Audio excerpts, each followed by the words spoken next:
Welcome to a deep dive Uh, into the world of John Duns Scotus, okay. medieval philosopher and theologian Hmm. who, believe it or not, still has something to say to us today. Right. You've sent us a bunch of material on him, Yeah. including some pretty dense stuff from the Stanford Encyclopedia of Philosophy, Yeah. so clearly you're ready to get serious. Scotus is one of those thinkers that, just keeps popping up, Yeah. even in the 21st century. Yeah. His ideas about God, reality, Right. and how we know anything at all just continue to spark debate. Yeah. I gotta admit, the nickname Subtle Doctor is kind of Okay. intimidating. Yeah. So before we get to the subtle stuff, Oh. let's start with the basics. Okay. Who was this guy? Well, he was born way back in the 13th century Okay. in Dun, Scotland. Okay. Hence the Scotus part. Right. He was a Franciscan friar, Okay. which meant a life of poverty and religious devotion. Right. But he also became a superstar academic at Oxford and Paris. So not your typical monk hiding away in a monastery, Oh. but what made him stand out from all the other Right. brilliant minds back then? One of the most striking things about Scotus, I think, is his approach to understanding God. Okay. He believed that we could actually get to know God Mm-hmm. through reason alone, Really? even without relying on faith or scripture. Hold on, you're saying I could just sit here with logic and figure out God? Well, That seems like a tall order, even for a subtle doctor. he wasn't saying it was easy, Okay. but he was convinced that our Yeah. intellects were powerful enough to grasp certain truths about God. Okay. And this is where he really departs from someone like Thomas Aquinas. Right. Scotus argued that we can use the same words to describe both God and humans Okay. and actually mean the same thing. Okay. He called this the univocity of language. So if I say God is good, Yes. I mean the same kind of goodness I see in Yeah. my dog when he wags his tail? In a way, yes. Okay. But for Scotus, the difference is in the intensity, not the kind of goodness. Got it. He talks about pure perfection, Okay. things like goodness, wisdom, and power, Uh-huh. and says these qualities exist in both God and us, Okay. just infinitely more so in God. Okay. I'm picturing like a dimmer switch. Okay. My dog is a little bit good. Uh-huh. I'm maybe a bit more good. Okay. And God is just cranked all the way up to infinite good. Yeah. But how do you prove that this infinitely good being even exists? Well, Scotus had this incredibly intricate proof based on what he called the triple primacy. Okay. He argued that there must be a being that's first in three ways. Okay. First, as the efficient cause, Yeah. basically the ultimate cause of everything else. Second, as the final cause, Okay. the ultimate goal or purpose of everything. Okay.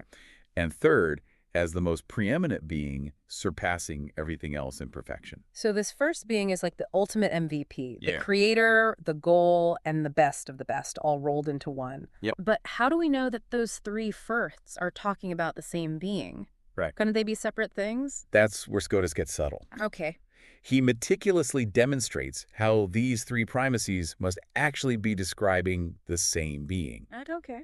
Then he goes on to show that this being must have an intellect and a will, Okay. and crucially, that it must be infinite. So the infinite quality we were talking about earlier, Yeah. that's not just an extra bonus. It's baked into the very definition of God. Exactly.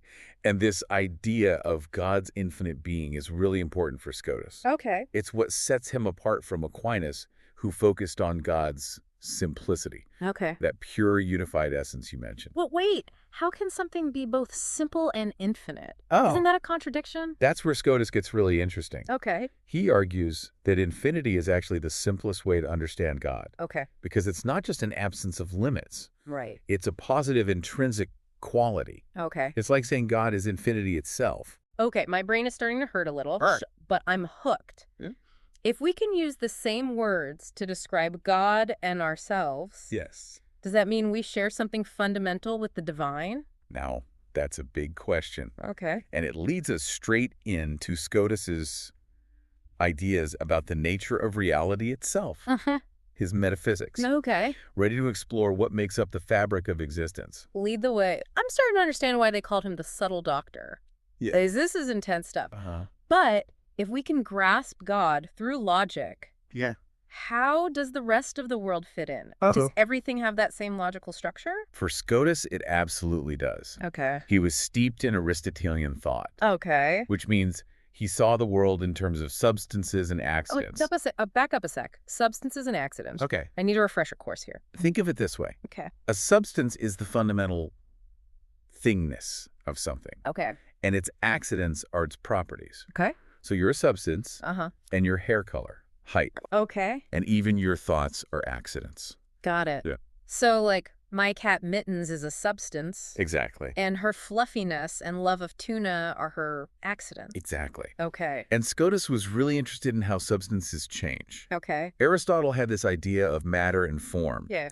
where matter is the raw potential, Okay. and form is what gives it shape and makes it the kind of thing it is. So, like, a lump of clay is matter. Yeah. And the potter's wheel and the potter's hands give it the form of a beautiful vase. Perfect example. Yeah.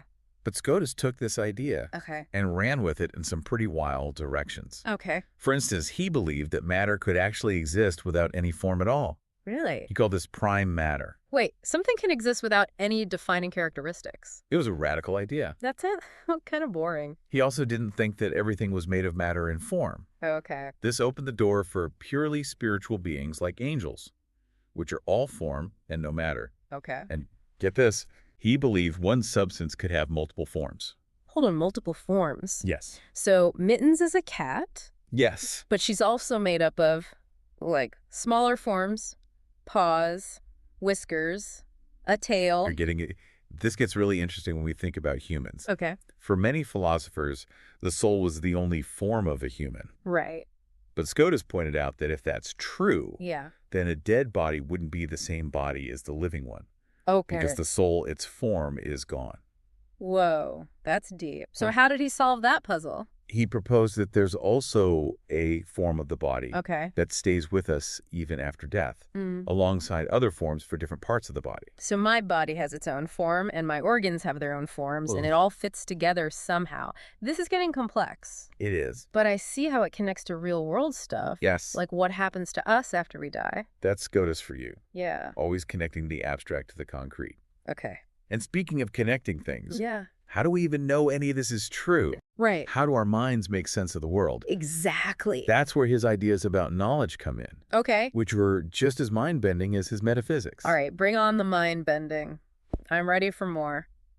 Good. How did this subtle doctor think we actually learn and know things? Well, unlike some thinkers, he didn't believe we needed some kind of divine download of knowledge. Okay. He wasn't a skeptic either, Okay. meaning he didn't think we were doomed to never know anything for sure. So he was pro-human reason then. Absolutely. Team logic all the way. He believed in the power of our own intellects, Okay. which he saw as working in tandem with our senses. So, like, my senses tell me there's a coffee cup in front of me, Yes. but it's my intellect that understands what a coffee cup even is. Exactly. Scotus called that process abstraction. Okay. Our intellect pulls out the universal concept from the particular thing we're experiencing. Right. So you see a specific coffee cup Uh-huh. with its unique shape and color. And your intellect forms the concept of coffee cup in general. Okay. But Scotus didn't stop there. I have a feeling there's always another layer with this guy. There is. What else did he say about how we know things? He said there's another way of knowing, Okay. a more direct way, Uh-huh. called intuitive cognition. Okay. It's like a direct grasp of a specific thing, Okay. almost like a superpowered sense perception. Okay. But he believed our intellects could have intuitive cognition too. Wait, so my intellect can just directly know that this coffee cup is real Yes. right here, right now, Yes. without having to go through a bunch of logical steps. You got it. Really? This kind of knowing doesn't need concepts or images. Okay. It's just a pure apprehension of the object existing in that moment. Wow. And Scotus thought this was essential for certainty. Okay. He even said we can have intuitive cognition of our own mental acts. Okay, now that's just showing off. Well, so I right. can directly know that I'm thinking about this coffee cup right now. Yeah. My brain hurts. It's mind-blowing stuff. Yeah. But that was Scotus always pushing the boundaries of what we thought we knew. Okay. And he didn't stop there. He had equally fascinating things to say about morality and free will, All right. ready to dive into the ethics of the subtle doctor. You know, I'm starting to see how all these pieces fit together. Yeah. From God to the nature of reality to how we even know anything at all. Right. Scotus was building a whole system of thought. He was. Let's see how ethics fits into that system. Let's do it. All right, we've journeyed through God's infinite being Yes. and the building blocks of reality. Right. Now let's talk about how to live in this world that Scotus has laid out for us. Okay. What did he have to say about right and wrong? I know free will was a big deal for him. Absolutely. For Scotus, ethics wasn't just about following rules. Right. It was about understanding the deep inner workings of our choices. Okay. He believed in this idea of natural law, Okay. this moral compass built into the universe. Right. And he had some interesting ideas about how it worked. Natural law. That sounds a little intimidating. Yeah. Is this like some cosmic rule book floating out there in space? Not quite. Think of it more like the blueprints of morality principles that are woven into the fabric of reality itself. Okay. And Scotus believed there were actually 2 levels to this natural law. Okay. 2 levels. So is it like Yeah.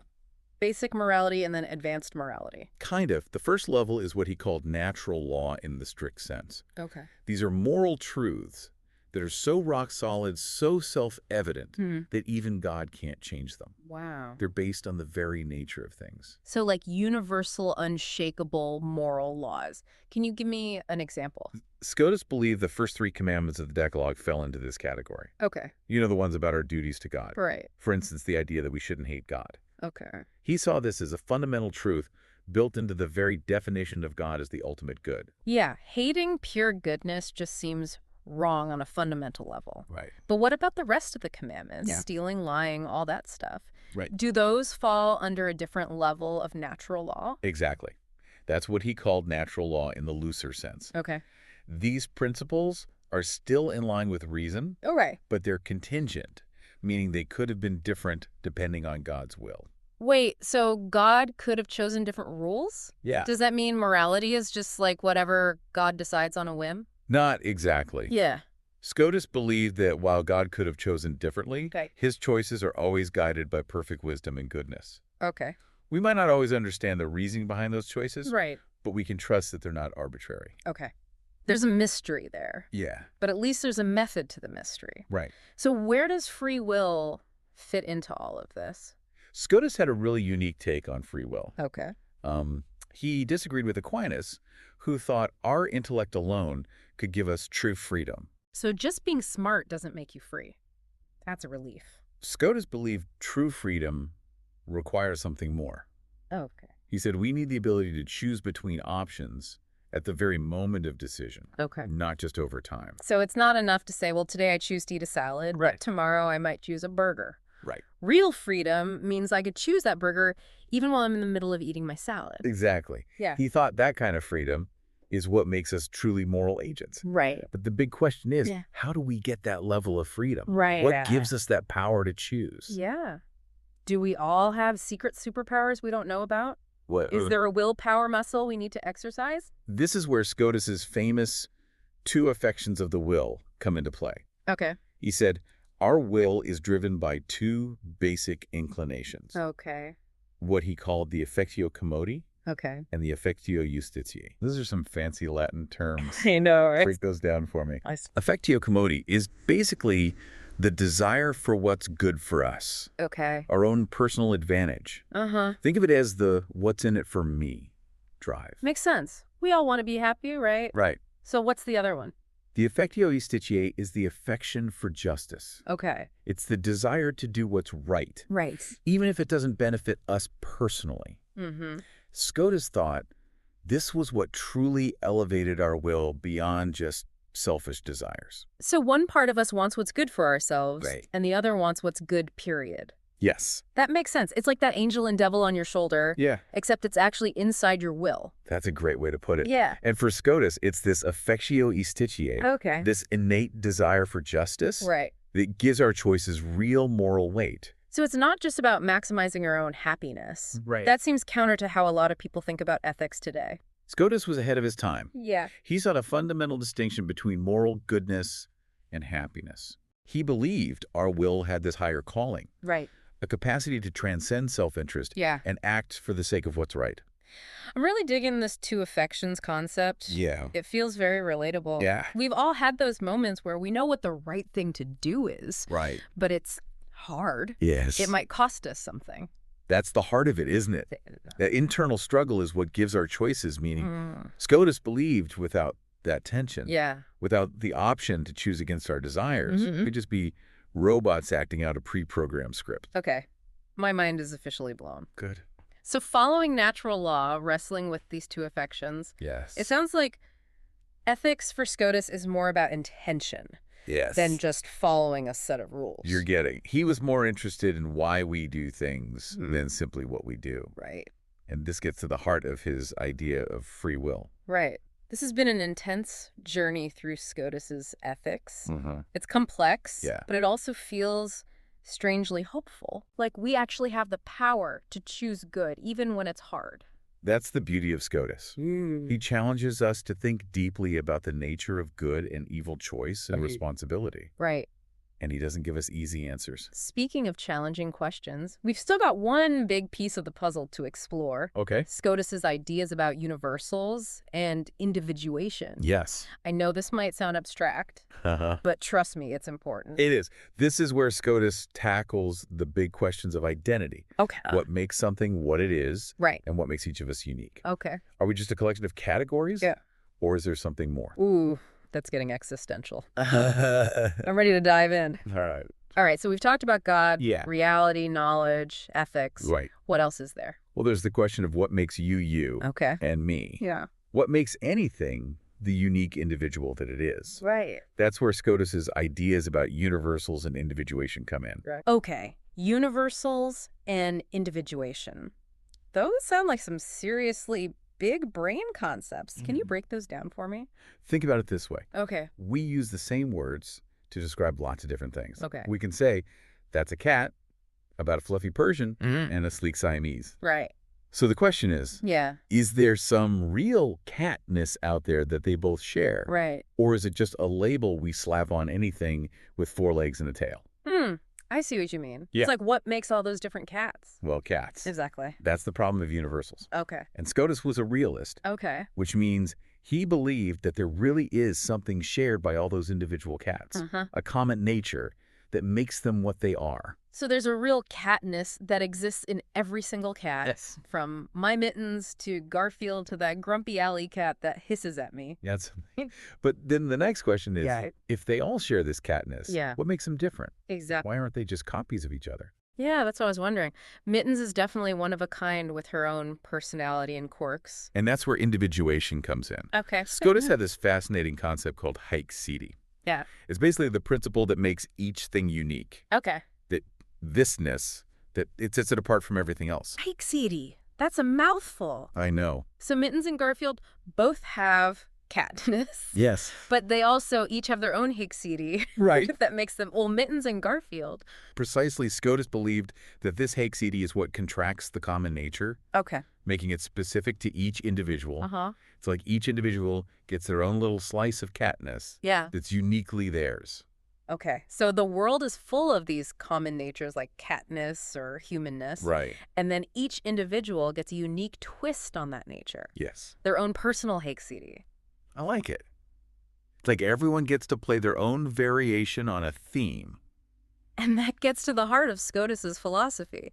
This focus on the particular, the individual, Yeah. even when he's talking about God, Right. he emphasizes God's uniqueness, that infinite being that's unlike anything else. Wow.